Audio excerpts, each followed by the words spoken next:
المرسلین اما بعد فاعوذ باللہ من الشیطان الرجیم بسم اللہ الرحمن الرحیم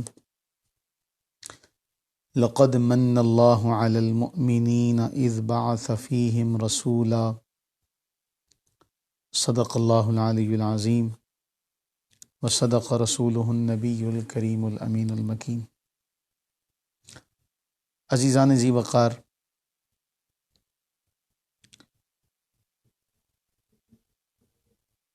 رسول اللہ صلی اللہ علیہ وسلم کی حیات طیبہ کے حوالے سے ہم کچھ نہ کچھ سیکھنے کی اور یاد کرنے کی ایک ادنا سی کوشش میں لگے ہوئے ہیں، اور اس حوالے سے ہمارا یہ سفر جو ہے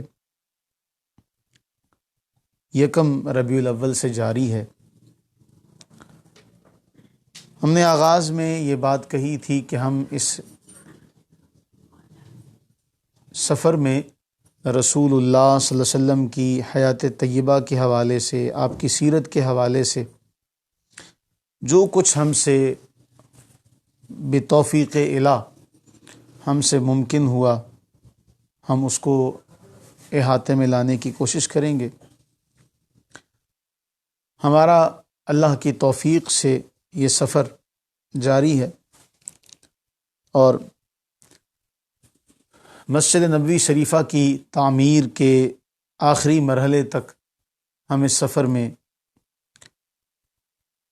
گلوں کے چننے کا سلسلہ جاری رکھے ہوئے تھے۔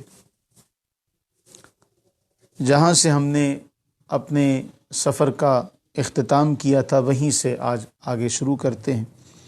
اللہ تعالی ہم سب پر اپنی رحمتیں برکتیں نازل فرمائے۔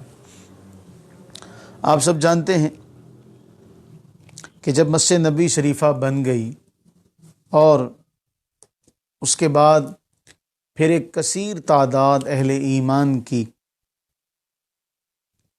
جو مدینہ طیبہ میں رہنے والے تھے، انصار صحابہ کرام علیہم الرضوان بھی، اور جو مہاجرین تھے وہ بھی، جب یہ سارے کے سارے احباب جمع ہو گئے، اب نماز کے لیے اکٹھے ہونے کا سلسلہ شروع ہوا۔ اصحاب سیر لکھتے ہیں، میں ان سب کا خلاصہ اور مفہوم اپنے لفظوں میں بیان کر رہا ہوں۔ سب جمع ہو جاتے، اپنے اپنے اندازے سے نماز کے وقت کو سارے یاد رکھتے اور پھر اس وقت جمع ہو جاتے۔ یہ ایک ایسی مشقت تھی جسے سب کے لیے کرنا ممکن نہ تھا۔ بعض اصحاب سیر نے یہ بھی لکھا کہ نماز کے لیے الصلاۃ جامعۃ پکارا جاتا، بھئی جماعت تیار ہے، نماز تیار ہے، اس کا وقت ہو چکا ہے، اس قسم کی آواز جو اعلانات تھے وہ کیے جاتے۔ اب اس پر آپس میں گفتگو ہوئی کہ کیا کیا جائے، کوئی ایسا معاملہ اختیار کیا جائے جس سے سارے کے سارے جو ہیں وہ ایک ہی وقت جمع ہو جائیں۔ اب اس کے لیے آپس میں مشاورت ہو رہی ہے، بگل بجایا جائے، ناقوس تیار کیا جائے، آگ جلا لی جائے۔ یہ ساری باتیں اس مشورے میں، اس مشاورت میں دوران مشورہ سامنے آتی ہیں۔ رسول اللہ صلی اللہ علیہ وسلم ان ساری باتوں کو اہل کتاب سے مشابہت کی بنا پر، یہود سے مشابہت کی بنا پہ، نصارہ سے مشابہت کی بنا پر ان کو پسند نہیں فرماتے۔ یہی وہ ایام ہیں، یہ بڑی یاد رکھنے والی روایت ہے۔ اس حوالے سے وہ شخصیت جسے اللہ تعالیٰ نے اس لیے چنا کہ رہتی دنیا تک پوری کائنات میں ایک ہی ترانہ، ایک ہی نغمہ جو زمین کے جہاں سے آغاز ہوتا ہے مخلوقات انسانی کے رہنے کا، وہاں سے شروع ہوتا ہے اور پھر پوری دنیا میں مسلسل یہ چلتا چلا آ رہا ہے۔ اللہ اکبر، اللہ اکبر، اللہ اکبر، اللہ اکبر۔ یہ جو نغمہ ہے، اس کو سکھانے کا آغاز ہوا اور یہ تعلیم دیے گئے، یہ الفاظ سکھائے گئے حضرت سیدنا عبداللہ بن زید رضی اللہ تعالی عنہ کو۔ یہ خواب دیکھتے ہیں عبداللہ بن زید رضی اللہ تعالی عنہ، خواب دیکھتے ہیں کہ ایک آدمی دو سبز کپڑے پہنے ہوئے، اپنے ہاتھ میں ناقوس لیے ہوئے، ایک باجا نما۔ عبداللہ بن زید رضی اللہ تعالیٰ عنہ فرماتے ہیں کہ میں نے اس سے کہا کہ اے اللہ کے بندے، یا عبداللہ تبیع الناقوس، کہ یہ ناقوس بیچو گے؟ تو وہ آگے سے کہنے لگا وما تصنع بہ، تم اس کا کیا کرو گے؟ تو عبداللہ کہتے ہیں میں نے کہا انادی بہ الی الصلاۃ، میں اسے بجا کر لوگوں کو نماز کے لیے بلاؤں گا۔ تو وہ شخص جو دیکھا تھا خواب میں، وہ کہنے لگا افلا ادلک علی خیر من ذالک، میں اس سے بہتر نہ تجھے سکھاؤں۔ اب وہ کلمات اذان کے حضرت سیدنا عبداللہ بن زید رضی اللہ تعالیٰ عنہ کو سکھائے جا رہے ہیں۔ اللہ اکبر، اللہ اکبر، اللہ اکبر، اللہ اکبر، اشہد ان لا الہ الا اللہ، اشہد ان لا الہ الا اللہ، اشہد ان محمد الرسول اللہ، اشہد ان محمد الرسول اللہ، حی علی الصلاۃ، حی علی الصلاۃ، حی علی الفلاح، حی علی الفلاح، اللہ اکبر، اللہ اکبر، لا الہ الا اللہ۔ یہ کلمات عبداللہ بن زید رضی اللہ تعالیٰ عنہ کو خواب میں سکھائے گئے۔ حضرت عبداللہ بن زید رضی اللہ تعالیٰ عنہ یہ خواب رسول اللہ صلی اللہ علیہ وسلم کی بارگاہ میں حاضر ہو کر آپ کو سناتے ہیں کہ یا رسول اللہ صلی اللہ علیہ وسلم، ایسے ہوا کہ میں نے یہ خواب دیکھا کہ خواب میں ایسے مجھے ایک شخص نے یہ کلمات سکھائے۔ رسول اللہ صلی اللہ علیہ وسلم نے جب یہ پورا واقعہ سنا تو آپ نے فرمایا کہ تمہارے اس ساتھی نے جو خواب دیکھا ہے یہ بالکل سچا ہے، حق ہے۔ اور آپ نے عبداللہ بن زید سے فرمایا کہ ایسا کرو، سیدنا بلال رضی اللہ عنہ کے بارے آپ نے فرمایا کہ تم ایسا کرو بلال کو لے جاؤ، کیونکہ ان کی آواز بلند تر ہے، تم انہیں یہ کلمات اذان کے بتاتے جانا اور وہ ان کو پڑھتے جائیں گے۔ حضرت عبداللہ بن زید رضی اللہ تعالیٰ عنہ بیان کرتے ہیں کہ میں سیدنا بلال رضی اللہ تعالیٰ عنہ کے ساتھ گیا اور میں انہیں اذان کے کلمات بتاتا گیا اور وہ انہیں بلند آواز سے پکارتے رہے۔ عبداللہ بن زید بیان کرتے ہیں جیسے ہی سیدنا عمر فاروق رضی اللہ تعالی عنہ نے یہ الفاظ سنے، ان کی سماعتوں سے ٹکرائے، فوراً گھر سے نکلے۔ اور بعض روایات میں یہ ہے کہ حضرت عمر فاروق رضی اللہ تعالی عنہ اس تیزی سے نکلے کہ آپ کے جو روایت کے الفاظ ہیں وہ یہ کہ آپ کے کپڑے جو تھے وہ بھی آپ نے نکلتے ہوئے درست کیے، اس قدر تیزی کے ساتھ اٹھے۔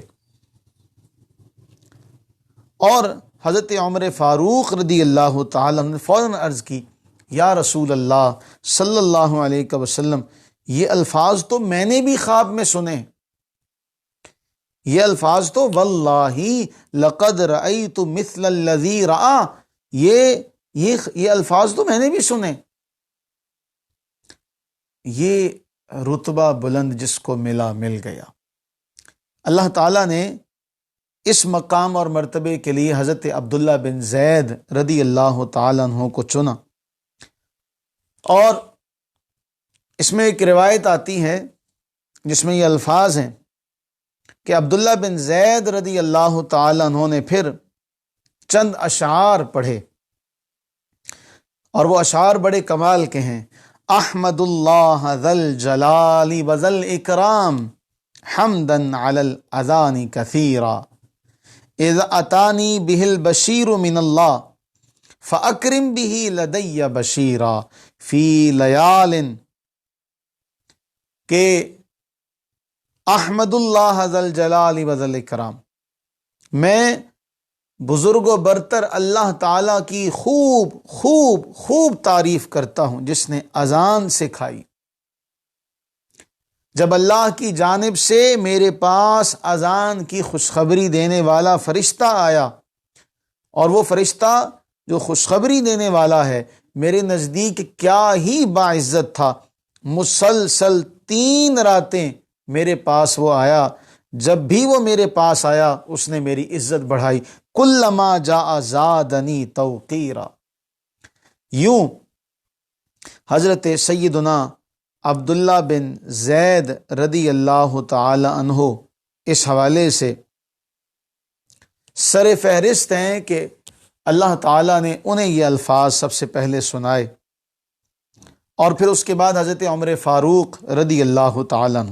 یہاں یہ بات ضرور ذہن نشین رہے، بعض روایات میں ایسا ہے کہ رسول اللہ صلی اللہ علیہ وسلم نے شب معراج یہ الفاظ سنے تھے، لیکن یہ روایات صحت کے اعتبار سے کمزور ہیں، اور اگر آپ ان روایات کو کمزور ہونے کی وجہ سے آپ ان کو نہ تسلیم کریں تو پھر یہاں یہ بھی بات ذہن نشین رہے اصول کے اعتبار سے کہ ان صحابہ کرام علیہم رضوان نے خواب دیکھا اور رسول اللہ صلی اللہ علیہ وسلم نے حکم ارشاد فرمایا، تو اصل میں جو اذان کا معاملہ ہے وہ رسول اللہ صلی اللہ علیہ وسلم کے حکم کے اعتبار سے ہے کہ آپ صلی اللہ علیہ وسلم نے حکم دیا، اس لیے ان کے جو خواب ہیں وہ خواب بھی معتبر قرار پائے، کیونکہ اللہ کے نبی صلی اللہ علیہ وسلم نے انہیں قبول فرما لیا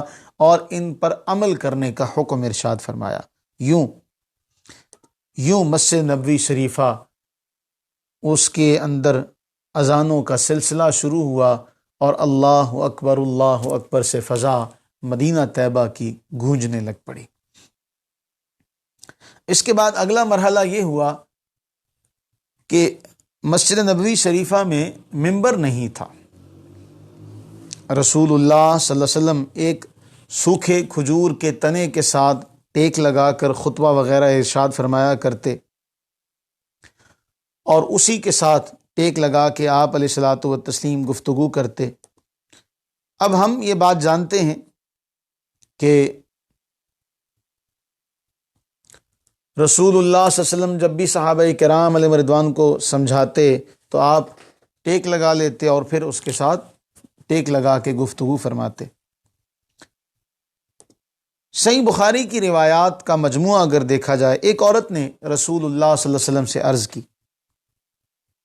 یا رسول اللہ صلی اللہ علیہ وسلم، کیا میں آپ کے لیے کچھ ایسا بنوا دوں کہ جس پر آپ بیٹھ کر خطبہ ارشاد فرمایا کریں؟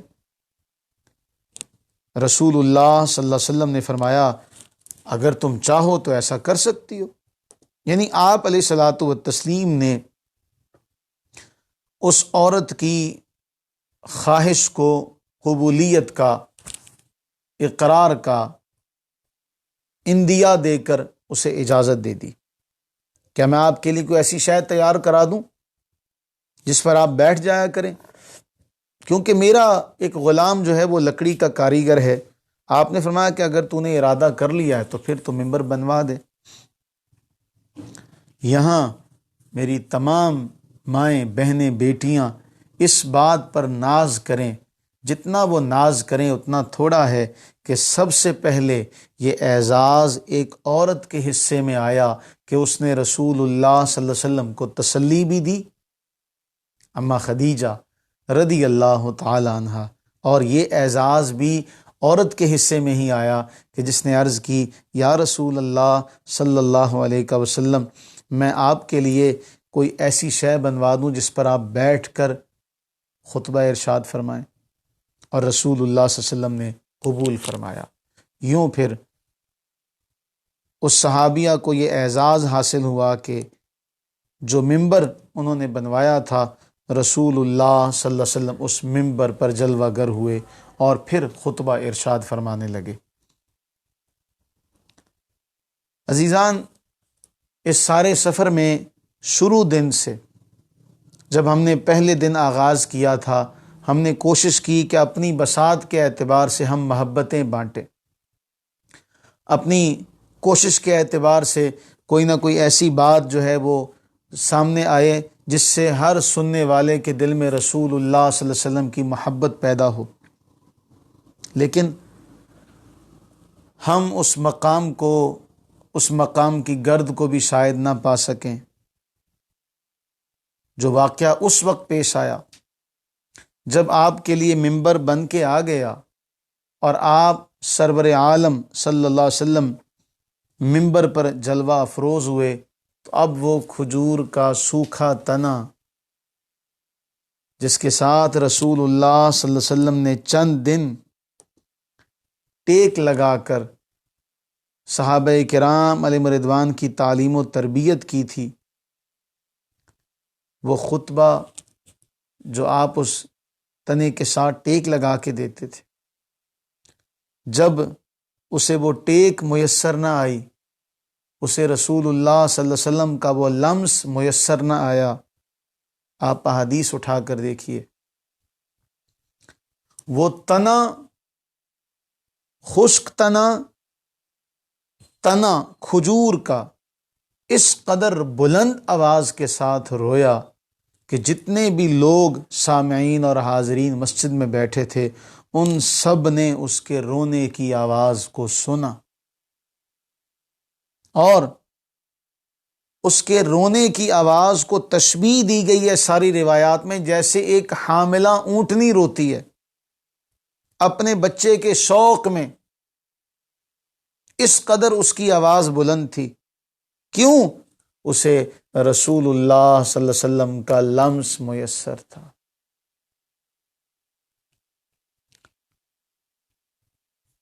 روایات میں آتا ہے کہ جب وہ اس کا رونا سنا تو جتنے بھی لوگ مسجد میں بیٹھے تھے سب رونے لگ پڑے۔ حضور رحمت عالمیہ صلی اللہ علیہ وسلم کو پیار آیا، آقا کریم سرور عالم صلی اللہ علیہ وسلم اپنے ممبر سے نیچے اتر آئے۔ ایک اصحاب سیر میں سے ایک نے بڑا پیارا جملہ لکھا، اسے چمکارا، پیار کیا، چپ کروایا، جس طرح روتے بچے کو چپ کروایا جاتا ہے۔ جب رسول اللہ صلی اللہ علیہ وسلم نے اسے اپنے قلاوے میں لیا، اپنی باہوں میں لیا، جیسے بچہ ہچکیاں لیتے ہوئے، ہٹکورے لیتے ہوئے چپ کرتا ہے، وہ بھی ایسے ہی اس کی آواز سنی گئی۔ امام دارمی نے حضرت انس کی روایت بیان کی کہ مسجد اس تنے کی چیخوں سے گونج اٹھی تھی، لوگوں نے اسے روتا دیکھا تو خود بھی دھاڑے مار مار کر رونے لگے۔ اس سے معلوم یہ ہوا کہ اگر ان کا قرب چاہتے ہو تو اس کے لیے پھر رونا پڑے گا۔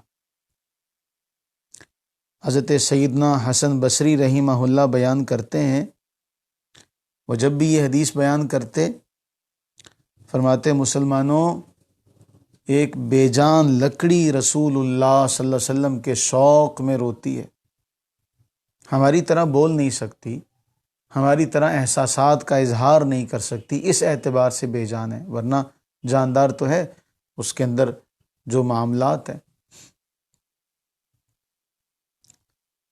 کہ اگر ایک سوکھا تنا اگر رسول اللہ صلی اللہ علیہ وسلم کے فراق میں روتا ہے تو اے مسلمانوں، تم اللہ کے رسول صلی اللہ علیہ وسلم سے ملاقات کی تمنا کیوں نہیں کرتے؟ کیوں نہیں اس تمنا میں، اس شوق میں کیوں نہیں آنکھ سے آنسو جاری ہوتے؟ اور آج بھی اگر کوئی اس محبت کا اظہار کرے گا تو یقیناً بالیقین ہمارے ایک بہت بڑے اسکالر ہیں، مبلغ ہیں، جو رد قادیانیت کے حوالے سے انسائکلوپیڈیا آپ انہیں کہہ لیں، اور ہمارے استاد صاحب فرمایا کرتے ہیں کہ وہ ایک ماہر سرجن ہے، کہ وہ اس انداز سے قادیانیت کا رد کرتے ہیں، ایسے بلیغ انداز میں رد کرتے ہیں کہ پھر اس کے بعد قادیانی بولنے کی ہمت نہیں رکھتے۔ یہ گھس بیٹھیے، یہ ختم نبوت کے چور، یہ مسلمانوں کا مقام و مرتبہ اسٹیٹس چرانے والے چور، ان کے لیے محترم طاہر رزاق جیسے سرجن جو ہیں وہ صحیح علاج کرتے ہیں۔ طاہر رزاق صاحب اکثر اپنے بیانات میں یہ بات کہتے ہیں، اور میں ان کی بات آپ کے سامنے رکھوں۔ فرماتے ہیں کہ رسول اللہ صلی اللہ علیہ وسلم کی ختم نبوت کے لیے نکلو، تم نکلو، میدان عمل میں نکلو، اور ان کے یہ الفاظ ہیں کہ رب کعبہ کی قسم، رسول اللہ صلی اللہ علیہ وسلم کا ہاتھ تمہاری پشت پہ ہوگا، تم ان کے دفاع کے لیے نکلو تو صحیح۔ میں یہاں خراج تحسین پیش کروں گا، یہ ہر ایک کو نصیب نہیں ہوتا یہ رتبہ۔ میں خراج تحسین پیش کروں گا علامہ خادم رضوی صاحب زیدہ مجدہ کو، کہ جس ماحول میں لوگ اپنی کرسیوں کے لیے، اپنے ووٹوں کے لیے نکلے، اس ماحول میں آپ رسول اللہ صلی اللہ علیہ وسلم کی عزت عظمت کو بلند کرنے کے لیے نکلے۔ اور میں ان تمام لوگوں کو، ہمارا اختلاف کسی بھی بات پر ہو سکتا، آپ اپنے اختلافات رکھیے، لیکن یہ بات ذہن نشین رہے کہ وہ کیا مطالبہ لے کر نکلے تھے۔ فرانس کے سفیر کو ملک بدر کیا جائے، کیا یہ مطالبہ ایک مسلمان اگر کرے تو غلط ہے؟ کیا یہ مطالبہ ان سیاسی جماعتوں کو نہیں کرنا چاہیے تھا، جو اس ملک کی بڑی بڑی دعوے دار حصے دار بنتی ہیں، اس ملک کے اوپر حکومت کا شوق رکھتی ہیں؟ اس اسلامی جمہوریہ کی بڑی بڑی جماعتیں وہ کہاں مر گئیں؟ کیا یہ ان کے لیڈروں کا حق نہیں تھا؟ کیا صرف ایک مذمتی بیان جاری کر کے سب کی ذمہ داریاں ختم ہو گئیں؟ کیا اسے ریاست مدینہ کہا جائے گا؟ کیا ریاست مدینہ میں رسول اللہ صلی اللہ علیہ وسلم کی گستاخی کرنے والوں کو اگر یہ مطالبہ کیا جائے کہ نکالا جائے، یہاں سے ملک بدر کیا جائے، تو یہ مطالبہ کرنا اس میں کون سی گناہ والی بات ہے؟ آپ اختلاف کر سکتے ہیں، ہر ایک سے کر سکتے ہیں، اور زمانے میں بڑے بڑے لوگ ہیں، بڑے بڑے بادشاہ قسم کی طبیعت کے لوگ ہیں، جن کا آپ خود کا جی چاہے جو چاہے آپ کا حسن کرشمہ ساز کرے۔ ہر اعتبار سے ہر قد کے لوگ زمانے میں ہیں، اور ہر ایک دوسرے کو اپنی اینک سے، اپنی نگاہ سے دیکھتا ہے۔ اور جب ہم اپنی اینک سے اگلے کو دیکھیں گے تو پھر ہمیں اگلا اسی طرح نظر آئے گا جس طرح ہم اسے دیکھنا چاہتے ہیں۔ آپ اگر کسی کے بارے میں کوئی رائے قائم کرنا چاہتے ہیں تو خدا را پہلے تحقیق کر لیں۔ لیکن ہمارے ہاں ہر بندہ ہی تجزیہ نگار بنا پھرتا ہے، ہر بندہ ہی جج بنا پھرتا ہے، تو پھر ایسے میں کیا بات کہی جائے؟ ایک بے جان تنا رسول اللہ صلی اللہ علیہ وسلم کے فراق میں روتا ہے۔ اے مسلمانوں، تمہیں کیا ہوا؟ کیا تمہیں اس بات کا دکھ نہیں کہ پوری مجموعی اعتبار سے رسول اللہ صلی اللہ علیہ وسلم کی گستاخی کی گئی، اور اس پر جو رد عمل تھا، افسوس کہ اس پر وہ رد عمل اکٹھا ہو کر جو دینا چاہیے تھا امت مسلمہ کو، امت مسلمہ وہ رد عمل نہیں دے سکی۔ تنہا رد عمل، میں یہاں بات بہت دور تک نکل جائے گی۔ قائد اعظم محمد علی جناح رحمہ اللہ اللہ ان کی قبر پر کروڑہ رحمتیں نازل کرے، جنہوں نے اس وقت جب یہ زمین کا ایک ٹکڑا لینا تھا ایسے لوگوں کو جمع کیا، متحد کیا کہ جب آپ سے یہ کسی نے کہا مذہبی رہنما کی طرف سے کہ آپ اپنے جلسوں میں نماز کا اہتمام کیوں نہیں کرتے، تو قائد اعظم محمد جناح کی بصیرت کہ میں نعرے لگواتا ہوں، نماز پڑھنی ہے سب نے، وہ پڑھیں اپنے اپنے طور پہ، میں نعرے لگواتا ہوں اس لیے کہ رب سب کا ایک ہے، رسول سب کا ایک ہے۔ یہ نعرے اس لیے لگوائے جاتے ہیں تاکہ کافر انگریز جو ہے اس کے دل میں یہ بات گھر کر جائے، اس نعرے کی ہیبت سے وہ ڈر جائے، کانپ اٹھے کہ یہ سارے ایک پیج پر ہیں۔ آج ہمیں ضرورت ہے کسی صاحب بصیرت لیڈر کی، اور امت مسلمہ لیڈر سے محروم ہے۔ ہمارے پاس لیڈرشپ نہیں ہے جو اس پوری امت مسلمہ کو ایک کر سکے۔ میں ملکی سطح پر نہیں، میں عالمی سطح پر بات کر رہا ہوں۔ خیر، اللہ سے دعا کریں کہ باری تعالی ہمیں بھی اس کھجور کے تنے جیسا ہی شوق عطا کر دے۔ رسول اللہ صلی اللہ علیہ وسلم نے اس کھجور کے تنے کی محبت کو یوں بیان کیا، اس پر مہر صداقت لگائی، فرمایا اگر میں اسے اپنی باہوں میں نہ لیتا تو یہ قیامت تک اسی طرح روتا اور چلاتا رہتا، اس ذات کی قسم جس کے قبضے میں میری جان ہے، میں نے اسے گلے لگا لیا ورنہ یہ قیامت تک روتا رہتا۔ اور پھر آپ صلی اللہ علیہ وسلم کے حکم سے اسے منبر کے نیچے دفن کیا گیا۔ ایک روایت میں یہ بھی آتا ہے کہ ایک صحابی نے اسے، جب مسجد نبوی شریفہ کی تعمیر کی گئی تو پھر اسے ایک صحابی جو تھے وہ اسے اپنے گھر لے کر چلے گئے تھے۔ دونوں طرح کی روایات، مختلف ہی روایت اس میں ملتی ہیں۔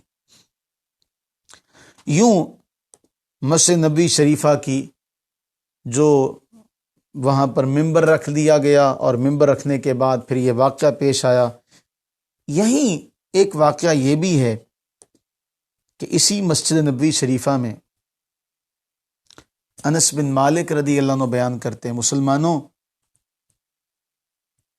اس بات پر ذرا غور کیجئے گا اور ٹھنڈے دل سے، ہم مسالک میں بٹے ہوئے لوگ جب تک ان مسالک کی قید سے اوپر ہو کر نہیں سوچیں گے، اللہ اور اس کے رسول کی جو فرما برداری ہے، ہمارا مشن اگر وہ نہیں ہوگا تو ہم کبھی حقیقت کی تہ تک نہیں پہنچ سکیں گے۔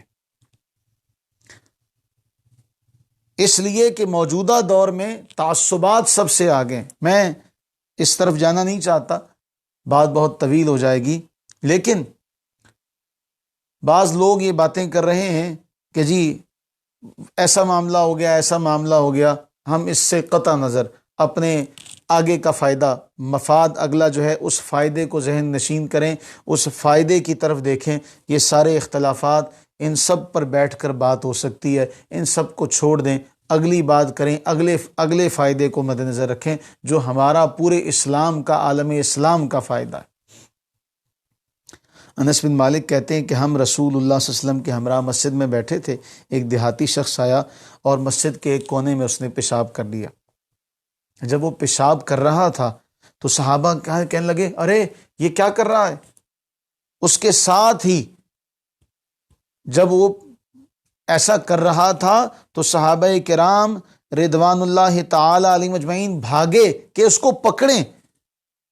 اللہ کے رسول صلی اللہ علیہ وسلم نے یہ ساری صورتحال دیکھی تو صحابہ سے فرمایا اسے مت کچھ کہو، اسے کچھ مت کہو، اسے کچھ مت کہو۔ صحابہ بیٹھ گئے، جہاں تھے قدم رک گئے، بیٹھ گئے۔ جب وہ دیہاتی اپنے اس کام سے فارغ ہو گیا، حاجت سے فارغ ہو گیا، اللہ کے نبی صلی اللہ علیہ وسلم نے بلا لیا، کیونکہ باقاعدہ دیواریں تو تھی نہیں، باقاعدہ دیواریں ہوتی اور دروازہ ہوتا جس طرح آج ہمارے ہاں ہوتا ہے۔ اللہ کے نبی علیہ السلام نے فرمایا یہ مسجدیں ہیں، اللہ کا گھر، ان میں پیشاب اور اس طرح کی نجاستوں سے آلودگی پھیلانا اچھی بات نہیں۔ یہ مسجدیں تو اللہ کے ذکر کے لیے بنائی جاتی ہیں، یہ تو نماز اور قرآن کی تلاوت کے لیے ہیں۔ انس کہتے ہیں اس کے بعد اللہ کے رسول صلی اللہ علیہ وسلم نے لوگوں میں موجود ایک شخص کو پانی لانے کا حکم دیا، وہ پانی کا ڈول لے آیا، چنانچہ اس جگہ پر پانی بہا دیا گیا۔ آج ہمارے ہاں کیا ہوتا ہے؟ آج ہمارے ہاں یہ ہوتا ہے کہ ہماری مسجدیں مسلکوں کے ساتھ مقید ہیں۔ ایک ہی مسلمان کلمہ گو دوسرے مسلک کی مسجد میں نہیں جا پاتا، اور اگر وہ چلا جائے تو سارے اس کی طرف ان نظروں سے دیکھتے ہیں کہ جیسے اسے کچا چبا جائیں گے۔ کیوں؟ مسجدیں اللہ کے ذکر کے لیے ہیں، اللہ کے ذکر کے لیے ہیں۔ عزیزان، کوئی بھی کسی بھی طریقے سے پڑھے، نماز تو ہے نا، وہ کم از کم نہ پڑھنے والوں سے تو بہتر ہے، نہ پڑھنے والوں سے تو اچھا ہے کہ اللہ کے نبی سرور عالم صلی اللہ علیہ وسلم کس قدر برداشت کا، حلم کا، کس قدر برداشت اور حلم کا سبق دیتے ہیں کہ دیہاتی کو پیشاب کرنے کے درمیان روکنے کی اجازت بھی نہیں دے رہے۔ اللہ اکبر کبیرہ، اللہ اکبر کبیرہ۔ کوئی اس بات کو دیکھے تو صحیح۔ کیوں؟ کہ اگر اسے درمیان میں روک دیا تو اس کے لیے تکلیف کا باعث بنے گا، بیماری کا باعث بنے گا، اور اللہ کے رسول تو سب کے لیے رحمت ہے۔ مسلمانوں، اس واقعے سے ہم سبق سیکھیں، اپنے دلوں کو کشادہ کر لیں۔ کس نے ایک دوسرے پر تان کے دروازے نہیں کھولے؟ کس نے ایک دوسرے کو غلط نہیں کہا؟ آپ فتاوی جات اٹھا کے دیکھیے، تمام مسالک کے، کس نے ایک دوسرے کے بارے میں نرم رویہ رکھا ہے؟ جتنے بھی اکابرین ہیں ان سب نے ایک دوسرے کے بارے میں بڑے سخت الفاظ کہیں۔ اس میں کسی ایک کو اگر کوئی واقعہ ہو گیا اس کو دلیل بنا کے کہنا جی یہ ایسا ہو گیا، یہ ایسا ہو گیا، نہیں، سب نے ایسا ہی کیا ہے۔ تو آج ضرورت ہے ہمیں اس بات کی کہ ہم آگے کا مفاد جو ہمارا اسلام کا مشترکہ بڑا فائدہ دیکھیں، اور پھر آج کفر سارے کے سارے، الکفر ملت واحدہ، وہ تو سارے کے سارے اکٹھے ہو گئے، وہ تو سارے کے سارے جمع ہو گئے، اور آج ہم لوگ ہیں کہ ہم اپنی اختلافات کو ہم مٹانا نہیں چاہتے، ہم ختم نہیں کرنا چاہتے، اس لیے کہ اگر یہ اختلافات ختم ہو گئے تو پھر کئیوں کی تو روٹی ہی اس پر لگی ہوئی ہے، کئیوں کی تو اس پہ روٹی ہے، ان کی دال روٹی نہیں، ان کا گوشت چلتا ہے اس پہ۔ تو وہ کب یہ چاہیں گے، اور یہ بھی ذہن نشین رکھیے گا کہ یہ پورے عالم اسلام کے لیے بہترین موقع ہے کہ یہ ایک اتفاق کا، اتحاد کا اللہ تعالیٰ نے ہمیں موقع عطا فرمایا۔ اس لیے اس بات کو مد نظر رکھیے کہ اگر آج کافر ایک ہو سکتے ہیں، کافر اگر آج ایک ہو سکتے ہیں تو ہم کیوں نہیں ایک ہو سکتے؟ اس لیے کہ قرآن کریم بیان کر رہا ہے کہ یہ لوگ ایسے ہیں کہ اللہ تعالیٰ کے جب خلاف بات آتی ہے تو پھر اپنے سارے اختلافات کو بالائے طاق رکھ کے ایک ہو جاتے ہیں۔ کیوں؟ ان کا دشمن ایک ہے۔ اگر یہ اسلام کے لیے ایک ہو سکتے ہیں تو پھر مسلمانوں کو بھی ایک ہونا پڑے گا، اور جب تک مسلمان ایک نہیں ہوں گے تب تک ایسے معاملات کی روک تھام ممکن نہیں ہو سکے گی۔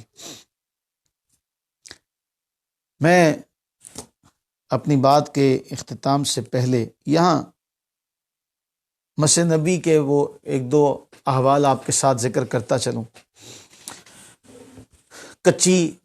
کچا فرش ہے، اور ہم نے جس طرح پہلے پڑھا کہ اس پہ کنکریاں بچھا دی جاتی ہیں۔ اللہ کے نبی صلی اللہ علیہ وسلم ارشاد فرماتے ہیں، ابو داؤد کی روایت ہے کہ جب بھی کوئی صفائی کرتا مسجد کی اور کنکریاں باہر نکالتا تو کنکریاں اپنے نکالنے والے کو اللہ کا واسطہ دیتی۔ ان الرجل اذا اخرج الحصا من المسجد یناشدہ، اسے واسطہ دیتی کہ نہ نکالو۔ کیوں؟ ہمارا دین یہ کہتا ہے کہ یہ کنکریاں بھی سنتی ہیں۔ امام فخر الدین رازی رحمہ اللہ نے لکھا، جس جگہ آپ نے نماز پڑھی وہ جگہ بھی آپ کے لیے کل قیامت کے دن گواہی دے گی۔ جس جگہ بیٹھ کے آپ نے اللہ کا ذکر کیا وہاں کی ہر چیز آپ کی گواہ بن کے اللہ کے حضور پیش ہوگی۔ تو وہ کنکریاں اپنے نکالنے والے کو اللہ کا واسطہ دیتی کہ یہاں مسجد میں اللہ کا ذکر سننے کو مل رہا ہے، اللہ کا ذکر سننے کو مل رہا ہے۔ ایک ہو اور احوال مسجد نبوی شریفہ کا، ہم نے چبوترے کے حوالے سے پڑھا تھا کہ وہاں مالی اعتبار سے جو لوگ مہمان تھے، کمزور تھے، وہ رہا کرتے، اور جو مالدار تھے، زمینوں والے تھے، وہ کھجوریں وہاں گچھا لا کے ٹانگ دیتے کہ جسے ضرورت ہوگی وہ جتنی کھجوریں کھانا چاہے گا وہ کھا لے گا۔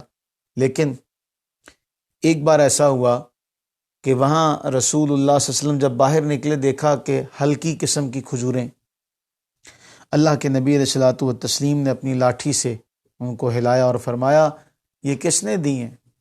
یہ کل قیامت کے دن بھی ردی کھجوریں کھائے گا۔ مفہوم حدیث ہے۔ اب عزیزان، ہم یہ دیکھیں کہ ہم جو اللہ کے راستے میں دے رہے ہیں ہمیں واپس ملے گا۔ اب جیسا دیں گے ویسا ملے گا۔ اب یہ ہمارے اپنے اوپر ڈپینڈ کرتا ہے، اس کا انحصار ہمارے اپنے اوپر ہے کہ ہم اللہ سے کیسا لینا چاہتے ہیں۔ جیسا دیں گے، جو بوئیں گے وہ کاٹیں گے۔ دنیا دارالعمل ہے، آخرت دارالجزا ہے۔ اللہ تعالی ہمیں اچھا کرنے کی توفیق عطا فرمائے۔